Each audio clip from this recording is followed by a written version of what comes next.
Heyo, it's 420 somewhere, it's Friday, and today we're going to talk about advertising in marijuana and then Logan Paul. All right, so we've got a new Senate bill filed. It seems like there are new Senate bills filed all the time for marijuana. Some go places, some go nowhere.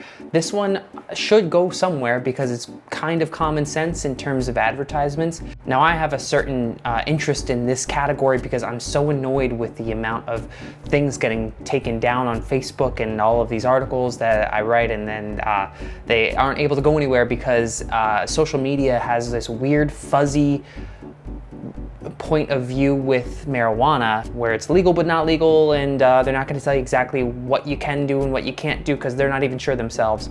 But there's a new bill that is filed not for social media ads but for advertisement on broadcast, so like TV or radio ads, making it legal for cannabis companies to advertise their brand on television or on the radio in states where the plant itself is legal. This bill would essentially not allow the FCC to penalize any broadcasters or to take down or reject any ads.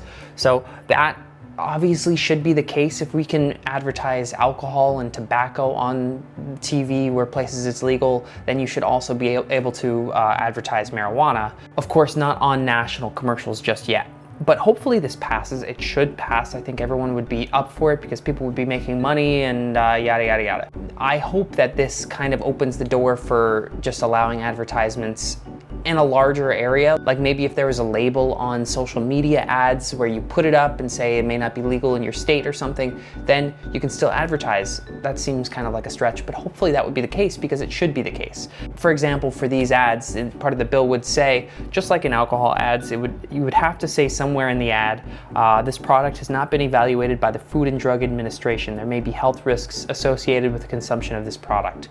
Sure, fine, totally about that. That's great. Then if you could say something like that for social media ads or even for national advertisements, then now we're getting somewhere, and now it kind of makes more sense. So I will be paying attention to this bill, and hopefully it passes the Senate. Finally, this is something that just kind of popped up on my feed and I thought it was interesting enough to talk about, where Kevin O'Leary, the guy from Shark Tank, the businessman who like really kind of puts on that brand of being a businessman, was on Logan Paul's podcast. And that's a podcast that is pretty gigantic. It's very popular. Impulsive is called. And it's one of the most popular podcasts probably on YouTube. I don't really know about anywhere else. And they talked about a whole span of things, but there was one section where they asked Kevin O'Leary about marijuana. And he says some stuff that like really kind of shines a light on him and maybe people of his age when it comes to business tactics with marijuana. He just kind of comes off like a big old boomer, like a hardcore boomer, the way he sounds here. I'll play some clips, so check this out. Here's the actual practical problem with it. It is legal in some states and not in others. So it's a Schedule I narcotic, and I'm not against it or for it, don't care. But there's a law called the RICO statute. And if you transport a Schedule I narcotic from a state where it's allowed to one that isn't, you have breached the RICO statute, which is a federal law. Kev, yeah. Wait, let me. I don't think they're going to bring RICO on somebody for so driving overstate. My lawyers that's like the Kingpin Act, like the mafia. The way this. So the co-host there, Mike something, I forget his last name, he makes a really good point. He's like, you're thinking way too much into this. This is kind of silly, you being concerned about the RICO Act here, because there are, of course, big federal companies, industries that are a part of the cannabis world that do cross state lines, that do kind of distribute marijuana to other states, and it's not something that like you're gonna get, not something that you really have to worry about. So it's kind of silly for him to be doing this. So all this stuff about cannabis, we got to get it off the Schedule I narcotic. So as of last week, a bill passed, I believe, House, that will make it federally decriminalized. Okay. So it's all it's got to do is pass. There's a lot of. But then now he goes on later to say clearly that he doesn't know what he's talking about, because no, it's not going to pass. There's not going to be anything that's federally decriminalizing marijuana, at least for the time being. So like for him to think that it's going to happen very soon, okay, you don't know what you're talking about. We had a fantastic deal and I was all in. And when they explained it to me, I said, look, Kevin, you're a high profile guy. If some ambitious state's attorneys want to go after you, they're going to win.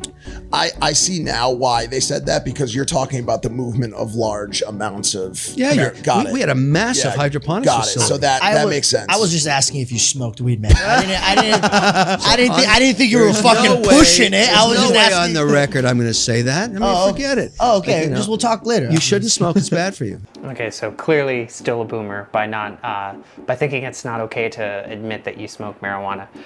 Yeah, I'm actually curious if there's any merit at all to what he's saying. So respond in the comments what you think, if this is actually something he would have to worry about, being a high-profile person, and there would be state attorneys that would be going after him because of this. I think it's extremely unlikely. It doesn't seem like a real concern. It seems a little bit like paranoia, and I don't think that we live in that world anymore.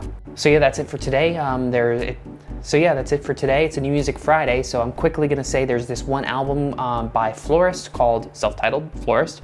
And if you guys are into gardening, if you have a garden, if you want to pretend that you have a garden, listen to this album. It's very pleasant, extremely pleasant, very kind of delicate, a little bit twee, but it's long and it's pleasant, and it's gonna make your Sundays feel like magical and sunny and really nice. So I haven't honestly dove through the entire thing, but I'm very excited to, and I have heard quite a bit of it and I really like it, so check out the album Florist. And that's it. So we'll be back next week with some more stories. I'll see you then.